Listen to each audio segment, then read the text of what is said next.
At ito ngayon, ipagpatuloy ko po ang pagbasa mula po sa talata ng Gawa. Nandito na po tayo sa last chapter, chapter 28 po, no? Verse 1 to 31. Yan po. Pero bago po muna, no, review po muna tayo sa yung kahapon po, sa pagbasa ko po kahapon. I-review po muna natin. Ayan,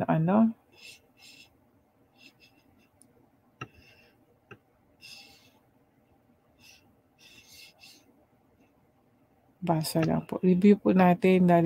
Kahapon po yung habang binabasa ko,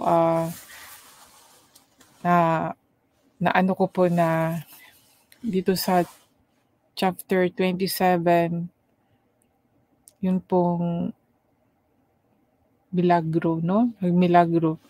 Na totoo talaga, may milagro talaga sa Panginoon. Gumagawa pa rin siya. Siya ang, kagaya ng kanta na Waymaker, Miracle Worker. Naniniwala po talaga ako dyan, mga kaibigan. Amazing po talaga ang ating Panginoon kung paano po siya magmilagro.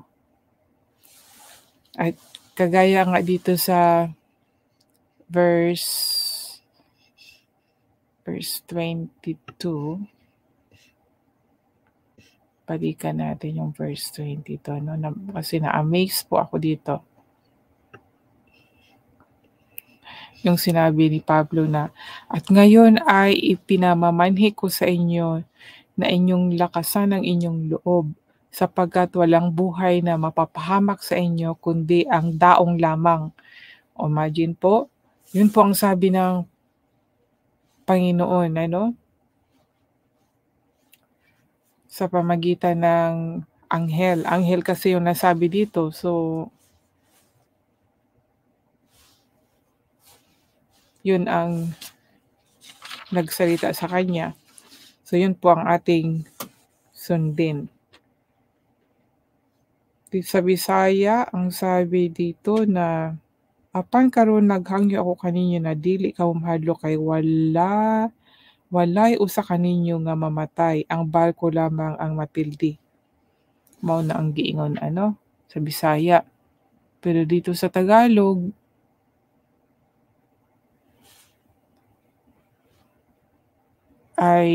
at ngayon ay ipinamamanhi ko sa inyo na inyong laksan ang inyong loob, sapagkat walang buhay na mapahamak sa inyo, kundi ang daong lamang.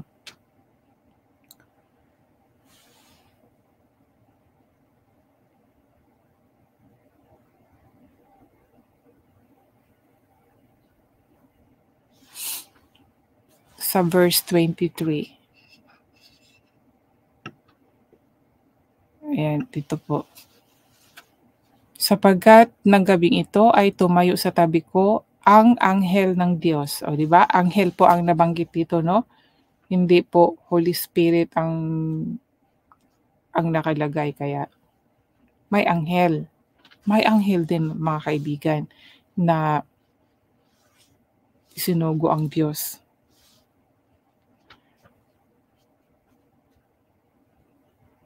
Na may-ari sa akin. Okay, sapagkat ng gabing ito ay tumayo sa tabi ko ang anghel ng Diyos na may-ari sa akin. So, ang nagmay-ari kay Pablo ay ang Diyos, at siya ko namang pinaglilingkuran. Sa Bisaya, kay kagabi ang Diyos nga maoy na nag-iya kanako ug maoy akong gisimba, nagpadalag anghel. Anghel po ang sinabi, no? Kaya atin pong unawaing mabuti sa salitang anghel at Holy Spirit. So, meron palang magkaiba yung ibig sabihin doon. Ngayon, ito lang munang mga ganito ang aking sasabihin. Next time po hahanapin ko po yung tungkol sa anghel dahil meron po akong naano niyan, yung tungkol po sa anghel. Hindi lang kasi isang anghel, eh. Sa anghel din may mga pangalan din mga anghel. So, next time po ishi-share ko po yung kung nai-share ko na ba sa another live ko, i-share ko din po yung anghel na aking natutunan ano. Dahil merong anghel, Michael Anghel 'di ba, then Gabriel, Raphael. So, yung mga ganyan po, pag-aralan natin yung tungkol sa anghel. Kasi yung anghel at, ang Holy Spirit ay hindi po parehas, hindi pala yan parehas. Kaya yan ang ating pag-aralan mga kaibigan, para hindi po tayo maligaw. Kasi ako nga noon akala ko pareha lang yan sila 'di ba? May anghel, may Holy Spirit, akala ko pareha lang, hindi pala. Kasi ang Holy Spirit mananahan po yan sa atin, dito sa ating katawan ano. Ang anghel hindi po, kaya magkaiba. Yun po yung naunawaan ko, kaya ang ganda po talagang talakayin natin ang mga tungkol sa espiritu mga kaibigan, para hindi po tayo maligaw, huwag po tayong matakot. Kung magkamali man, kung may mag-correct, good 'no? Kung wala, research lang tayo tapos 'pag hindi natin nauunawaan, puwede naman tayong magtanong din, sa ating elders, yung mga nagtuturo ng ano, tungkol sa Diyos, 'di ba, yung mga pastor, pari, o ano pa bang iba diyan, mga ministro. Kung hindi ka ano, hindi ka ano ba yun, yung satisfied sa sagot nila, research sa sarili mismo. I-research natin mismo. May Google naman. Tapos pray na ibigay pa rin ng Panginoon. Dahil talaga ako din noon, akala ko talaga na ang anghel at Holy Spirit ay parehas, hindi pala, eh. Kasi ang anghel, ano yan, parang silang mga guardian 'to. In spiritual realm, ang anghel, ano yan, sila yung 'di ba kung alam niyo po 'di ba yung nag-aaway yung mga anghel at saka yung ano ni anghel din ni Satanas, kung naano niyo po yun. Yan po yung sila in spiritual realm na tinatawag, nandiyan yan sila. Ngayon nanonood sa atin, nakikita nila tayo, tayo hindi natin sila nakikita, 'no? Pero kung malalim na ang ating kaalaman tungkol sa spiritual na bagay, who knows if God want us to see them. Kasi nga meron ngang ano tinatawag na seer, S-E-E-R. Yun, nakakikita po yan sila ng mga about sa spiritual world mga kaibigan. So basahin. So ito 'no, ito yung naano ko nga pala, teka muna. At yun nga, nasabi ko na milagro dahil yung pagkasabi ng Panginoon na, walang mapapahamak kahit isa sa kanila, pero yung ano lang, yung daong 'no, yung barko lang ang masisira. Kaya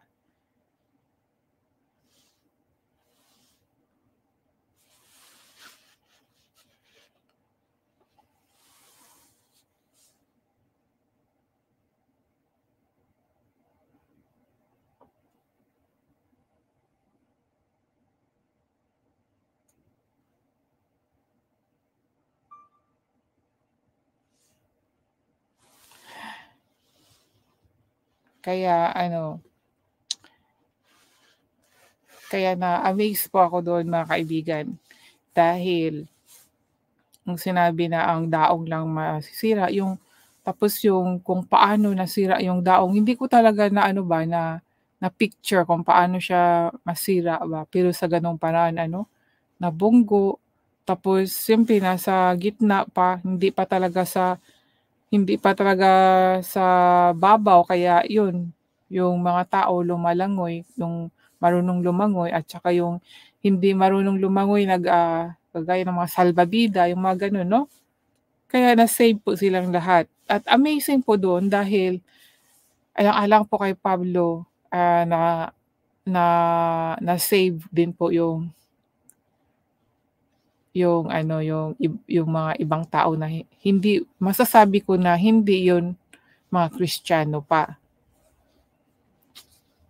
So yun po mga kaibigan. Ngayon, dito na po tayo sa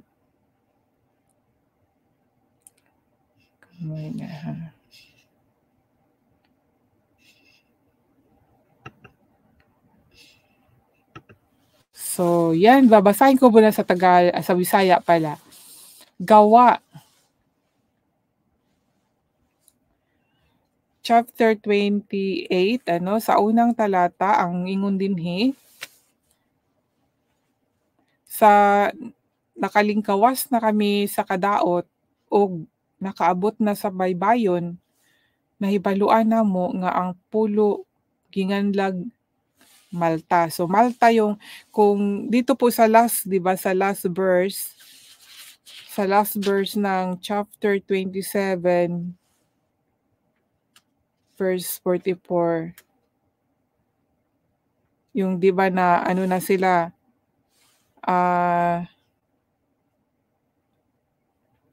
ang uban gipasunod niya sa mga mag-abay sa mga tabla o sa bisan gubang bahin sa barko sa ingon niini nakaabot kaming tanan. Basta mabasa nato dinhi, nalunod sila dinhi sa verse 39 hanggang 44, chapter 27. So mao na ni ang dugtong mga higala kaning naa sa 28. So ingon dinhi sa unang bersikulo na nakalingkawas na kami sa kadaot og nakaabot na sa baybayon. So naa na sila tanan sa baybayon. Nahibaluan namo nga ang pulo ginganlag Malta. So katong ilahang isla ba, pulo isla mao to ilang na dito sila nagdagsa. Naluoy pag-ayo kanamo ang mga luma didto unya miulan ug kay tugnaw man ang panahon, nagdaob sila og abi-abihan nila kaming tanan. Unya namunit si Pablo og mga isusugnod ug sa iyang pagbutang niini sa kalayo, migula ang usa ka halas tungod sa kainit ug mibaliko sa iyang kamot. Ang mga lumad nakakita sa halas nga nagbitay sa kamot ni Pablo ug nag-ingnanay sila. Namumuno tingali kining tawhana, apan ang hustisya dili gayod motugot nga mabuhi siya bisan kun nakalingkawas na siya sa dagat. Apan giwakli ni Pablo ang halas ngadto sa kalayo ug wala gayud siya maunsa. Nagpaabot sila nga manghupong siya o mukalit pagkatumba og mamatay. Apan tapos sa kadugay-dugayng pagpaabot, nakita nila nga wala siya maunsa. Busa na usab ang ilang hunahuna og miingon sila, usa siya ka Dios. Dili layo ni adtong dapita, mao ang kayutaan ni Publio nga maoy pangulo sa isla. Giabi-abihan niya kami didto sulod sa tulo ka adlaw. Niadtong higayuna, ang amahan ni Publio naghigda kay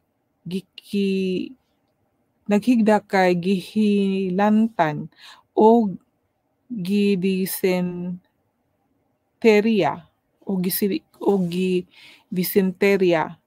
Miduaw si Pablo sa masakiton ug nagampo. Gitapion niya ang iyang kamot sa masakiton ug naayo kini. Pagkahibalo niini nangadto kang Pablo ang tanang masakiton didto sa pulo ug nangayo sila. Didto sa pulo ug nangaayo sila. Unya Gihatagan kami nila daghang mga gasa ug sa among pagikan ila pa kaming gipabalunan sa among gikinahanglan na panaw. Paglabay sa 3 ka bulan, milawig kami nga sakay sa sakayan nga gikan sa Alejandria. Ang maong sakayan nga didto sa isla sa panahon sa tigtugnaw, ginganlag ang kaluha nga Dios. Miabot kami sa siyudad sa Siracusa ug nagpabilin kami didto sulod sa 3 ka adlaw. Gikan didto, milawig kami ug miabot sa siyudad sa Regio. Sa pagkasunod nga adlaw, mihuros ang habagat ug sa ikaduhang adlaw miabot kami sa lungsod sa Puteoli. Didto gikahimamat namo ang pipila ka magtotoo nga mihangyo kanamo sa pagpabilin uban kanila sa usa ka semana. Ug unya miabot kami sa Roma. Ang mga kaigsuonan sa Roma nakabalita mahitungod kanamo ug nangadto sila bisan kadtong layo kaayo nga gikan sa tabuan ni Appio ug sa 3 ka abutanan aron sa pagsugat kanamo. Sa pagkakita ni Pablo kanila nadasig siya ug nagpasalamat sa Dios. Pag-abot namo sa Roma, gitugutan si Pablo pagpuyo nga siya ra apan gipabantayan og usa ka sundalo.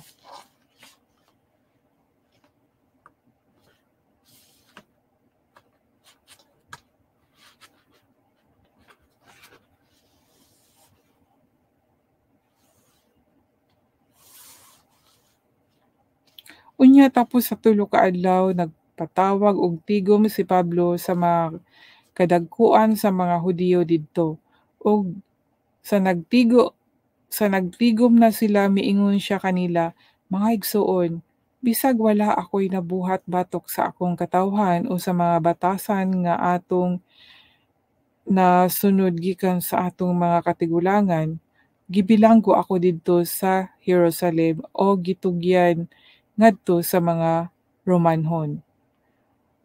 Gisukit-sukit nila ako ug ila unta akong buhian kay nakita man nila nga wala ako'y nabuhat nga angay silutan sa kamatayon. Apan sa dihang misupak ang mga Hudiyo, napugos ako pag-apilar ngadto sa emperador, bisan tuod wala ako'y sumbong batok sa akong katawhan. Usa mihangyo ako sa pagkipagkita og pagpakigsulti kaninyo kay ako karon nabilanggo tungod ug alang sa paglaom sa katawhan sa Israel." Sila miingon kaniya, "Wala kami makadawat og sulat mahitungod kanimo gikan sa Hudiya ug walay mga igsuon nato nga gikan didto nga nagbalita o nagsultig daotan mahitungod kanimo. Apan buot kaming masayod sa imong mga hunahuna kay nahibalo kami nga bisan diin ang mga tawo nagsulti batok niining maong pundok. Busa nagtakda silag panahon sa pagpamati kang Pablo ug sa maong adlaw daghan ang miadto sa balay nga giabutan ni Pablo. Gikan sa buntag hangtod sa gabii, iyang gipasabot ngadto kanila ang mensahe ug gipamatud-an ang mahitungod sa gingharian sa Dios. Naninguha usab siya nga motuo sila kang Hesus. Pinasikad sa balaod ni Moises ug sa mga sinulat sa mga propeta. Ang pipila kanila mituo sa iyang gisulti, apan ang uban wala. Wala sila magkauyon ug namiya sila human isulti ni Pablo kining mosunod. Tinuod gayud ang giingon sa Espiritu Santo, pinaagi kang propeta Isaias ngadto sa inyong mga katigulangan. Kay matud niya, adtua og sultihi kining katawhan, bisag unsaon ninyog pamati dili gayud kamo makasabot. Bisan unsaon ninyog tan-aw dili gayud kamo makakita, tungod kay kining mga tawhana gahig ulo. Gisap-ungan nila ang ilang mga dalunggan, o gipiyong ang ilang mga mata kay tingali unyag makakita sila og makadungog ug makasabot og mudangop kanako aron ayohon ko sila. O gitapos kini ni Pablo sa pag-ingon, busa angay ninyong hibaluan nga ang mensahe sa Dios bahin sa kaluwasan gisangyaw ngadto sa mga dili Hudiyo ug mamati sila niini.